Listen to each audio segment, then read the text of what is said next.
Hey, this is Cameron Delo, and welcome to Music Theory Mondays. Today we'll be covering how to read sheet music or standard notation, and that's right. I should say we're covering those dreaded black dots that are on the paper that you're scared of as a musician, especially as a guitar player. But some musicians, other musicians are scared of it as well. And it's not really that hard. Hopefully I'm going to simplify it enough so you can get a good grasp on it and get started on your music reading journey today. And what I have written behind me is the grand staff. This is where piano music is written. It's if you were taking a college course, you would learn all your music theory from this, okay?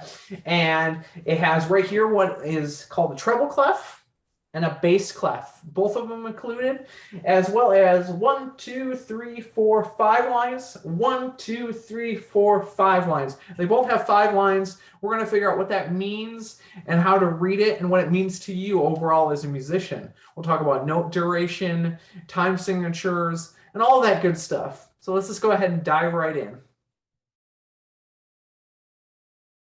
All right, first we're going to cover treble clef. Treble clef, if you remember from the first board I had at the beginning of the video on the grand staff, treble clef is the higher up and bass is the low. And if you think about it in terms of like dialing in your car radio, you turn up the treble really high. It's got those almost harsh, really highs that almost pierce right through you. Now the bass, on the other hand, when you adjust it and you turn it up, it feels like that rumble, like it's making your stomach rumble. It's making the windows in your car shake, all that good stuff. But yeah, so we're covering the higher up in frequency right now, the treble clef. Now treble clef, we're looking right here. I have letters written on each of those 5 lines that exist for the treble clef. And what those letters indicate is the notes you would be playing.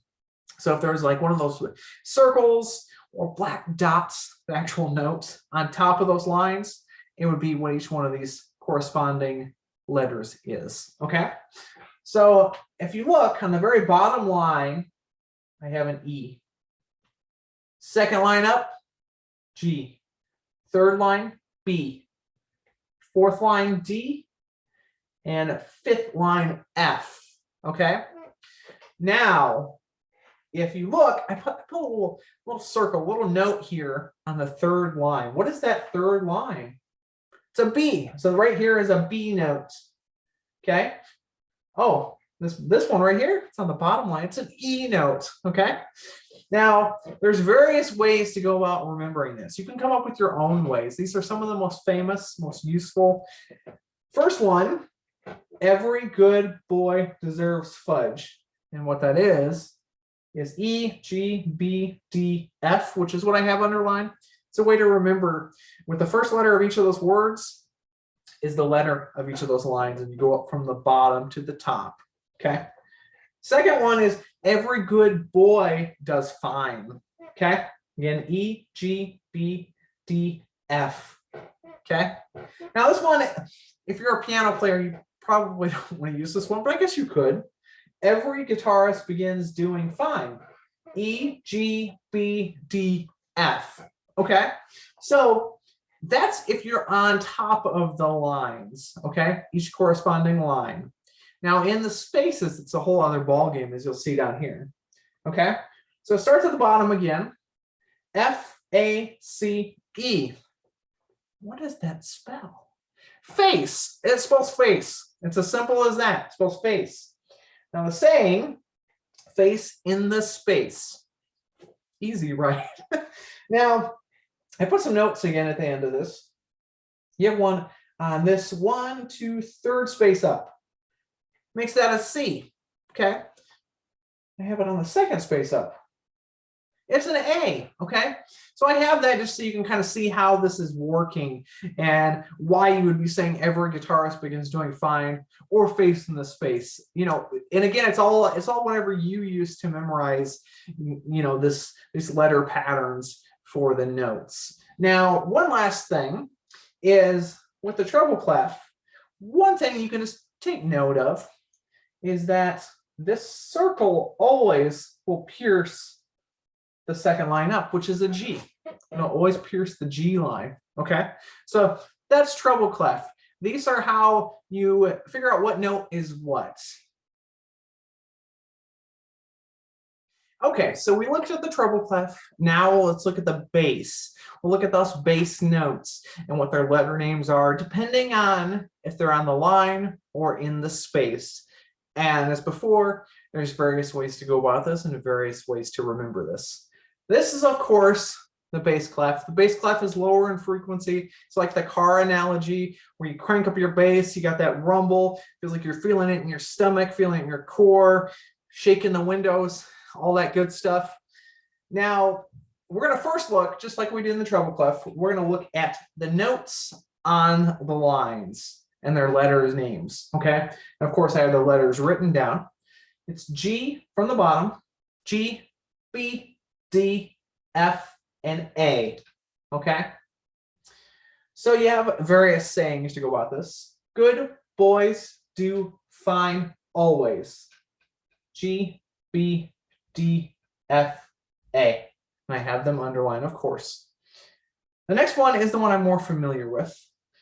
Great big dogs fight animals. G, B, D, F, A. Remember, you're going up from the bottom with these words. The first letter of each of these words corresponds with each of these letters going up from the bottom. It's kind of a harder way to say this simple thing, but yeah.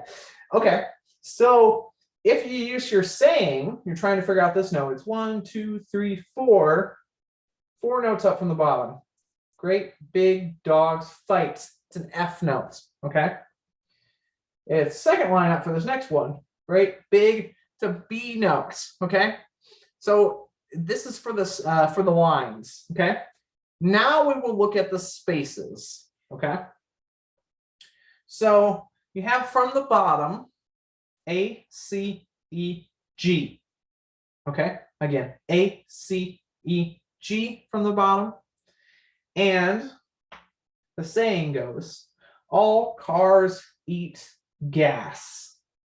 Okay, A, C, E, G, and it's underlined. Or your other option, all cows eat grass.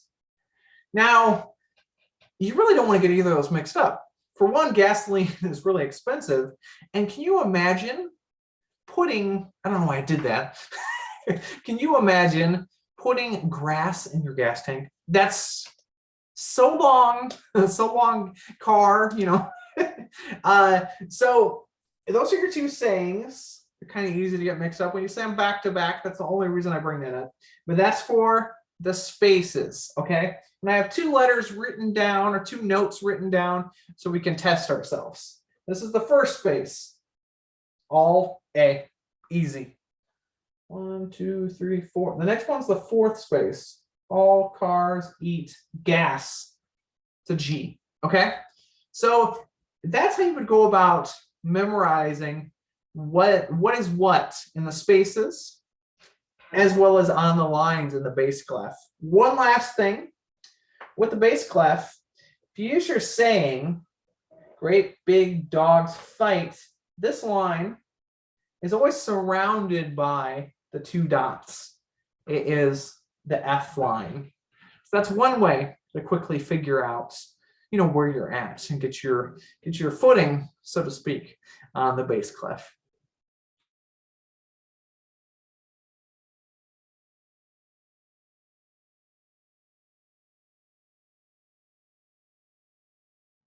Okay, so we've covered so far the notes in treble clef and the notes in bass clef and how to figure out what they are and various sayings and things to go about this. That's only one element of the puzzle, because once you know the notes, you have to figure out how to play them and how to make them sound musical. And that's where time signatures and note duration comes in, okay? So a time signature, and well, the piece of music I have on the board, I should say, before I get ahead of myself, is Jingle Bells. Pretty much everyone knows Jingle Bells. They've at least heard it. I'm going to play it in this, of course. But the time signature is located at the very beginning of a piece of music, in this case, Jingle Bells. It's always located to the right of either the treble clef or the bass clef, okay? So it's right here. The top number is how many beats per measure. Again, the top number is how many beats per measure. The bottom number is what kind of note gets the beat. In this case, it would be a fourth, so it would be a quarter note, okay? A fourth is a quarter, okay?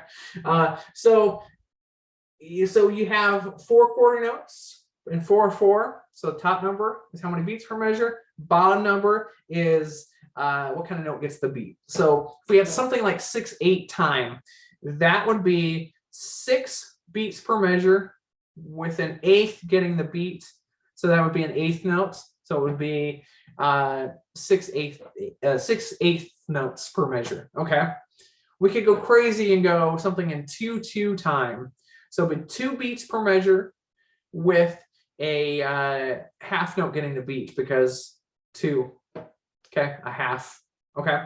So in this case, we don't need to think about all those crazy time signatures. We're just thinking in terms of jingle bells, easy 4/4 time. Okay, first I'll play it.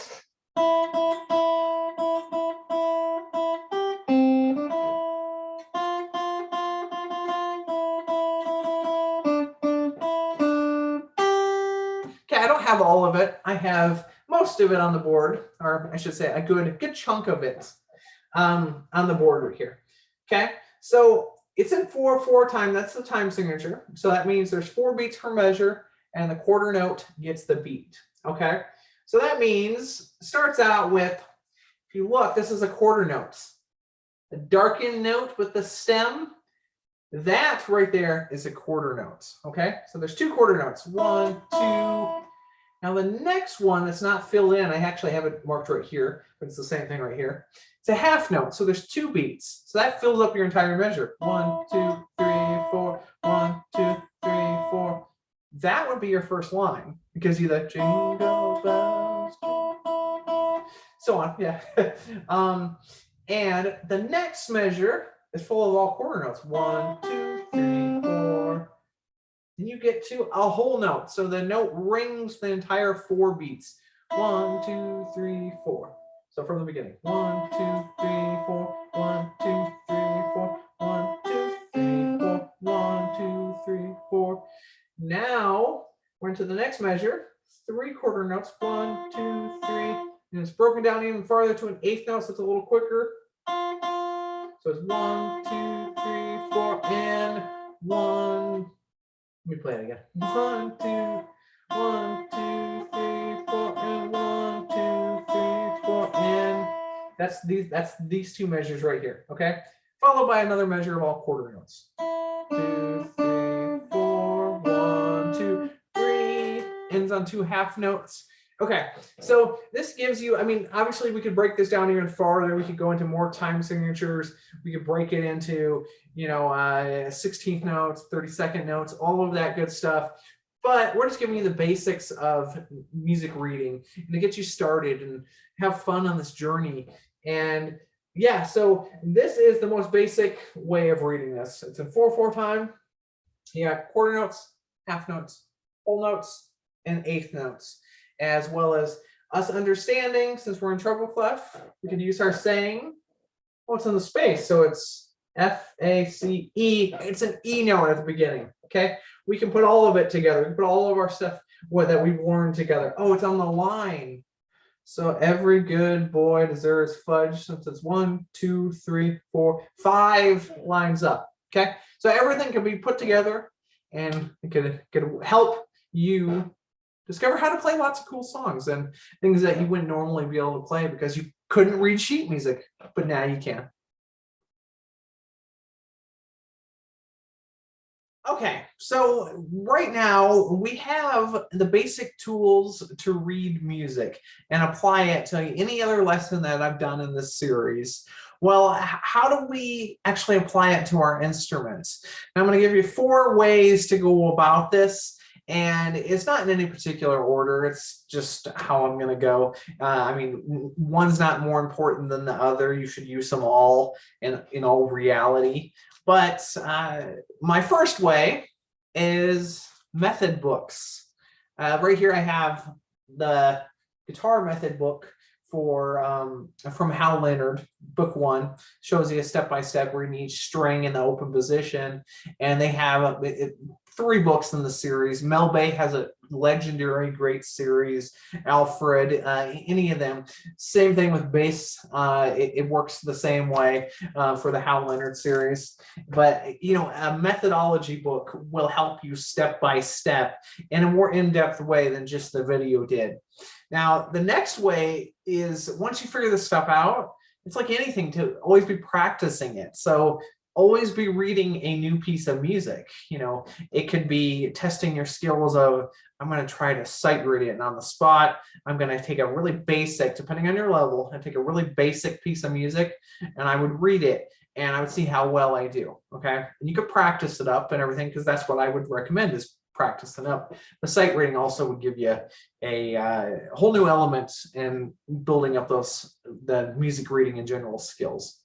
But next would be to actually get a teacher. Now, I teach remotely as well as in person, but it doesn't have to be me. It doesn't even have to be for guitar or ukulele or bass.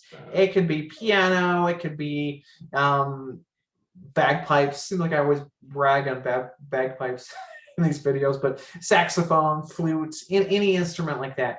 It could be that, and it would help you. The teacher would help you step by step in reading those notes and reading music in general and building upon that. And last but not least is watching videos. Watch these videos, watch other people's videos, subscribe to me. Make sure you like, comment, and subscribe. Ring the bell so you know when I'm posting stuff. Share it. And that helps me, it helps you, it helps other people reading music, because I'm sharing this information. And do the same for someone else too. Let's pay it forward. Let's have a good time and make all the communities grow on YouTube. But yeah, so do all that good stuff. Like, comment, share, subscribe, and it'll help the channel grow, as I said. But we will see you next time on Music Theory Mondays. And let me know in the comments, what you'd like to see, if you have any more questions on music reading in general. And I will see you next time.